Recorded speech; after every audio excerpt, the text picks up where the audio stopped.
Hey, what's up, traders? Mike here with the watch list video for Monday. Wow, September 18th. Had to check that out real quick. Ugly day on Friday. It was quad witching, kind of a nasty day for the SPY.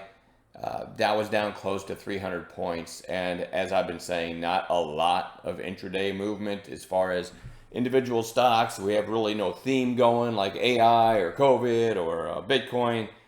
New themes always emerge though. And I think volume will slowly start coming back. I think we got a couple Jewish holidays though coming up, and I should know better. I should know the dates and all that, but I don't. So I don't expect a big change for a while. But we'll do what we keep doing, or we'll keep doing what we do, right? And looking for stocks that are in play, and then the A plus setups that we teach. I know like FFIE was in play. I'll give you an example from Friday. Mike Z pointed it out right in this area, the 15s buy zone we teach, right? You got like a 40-cent move up from there. It's just an example. We find stocks in play, and for me, my favorites, in slow markets like this are the buy zone pullback plays on an intraday basis. You guys know I don't hold overnight, but that's kind of my favorite setup right now.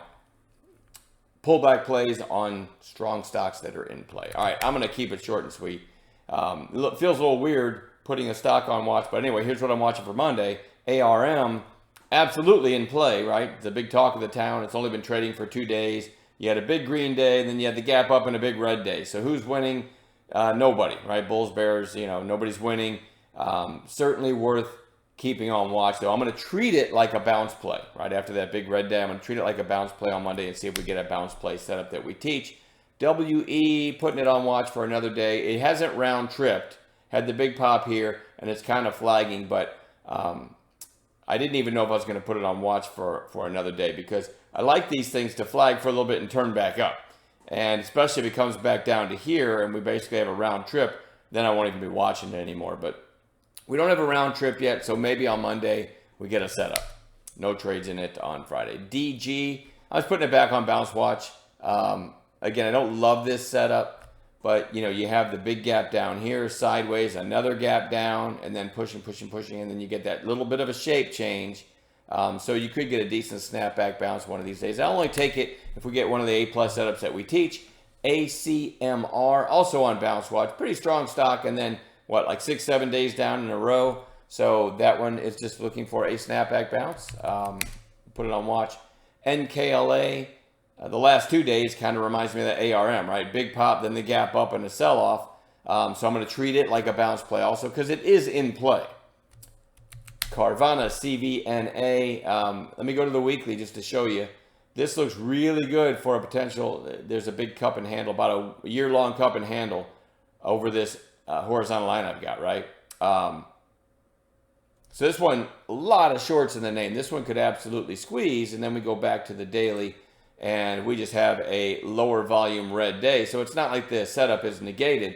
Absolutely going to keep this on watch all next week. FFIE, I already talked about the call by Mike Z and that on Friday. It held up, though. It had a nice 2-day pop, and it's really kind of going sideways. I still like the looks of this one, so it goes on watch. VFS, I don't love this one, but it had this huge move all the way back down and really just chopping sideways now.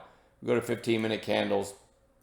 You could kind of make an argument over this recent high right here that it could get some short covering, but I'm not in love with it. Go to 5-minute candles and show you it did climb all day on Friday, but I still never really saw like a great setup in it. But it's so far off those recent highs over 90. That's why I'm putting it on watch. All right, Skin, SKIN, big pop, just another quiet day. I'm going to put that on watch, looking for that flag to break to the upside. WW.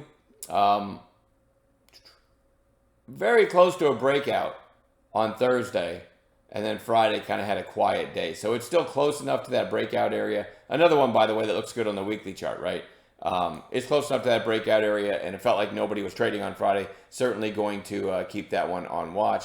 VSCO. I've always wanted to make money on Victoria's Secret stock. I don't know why.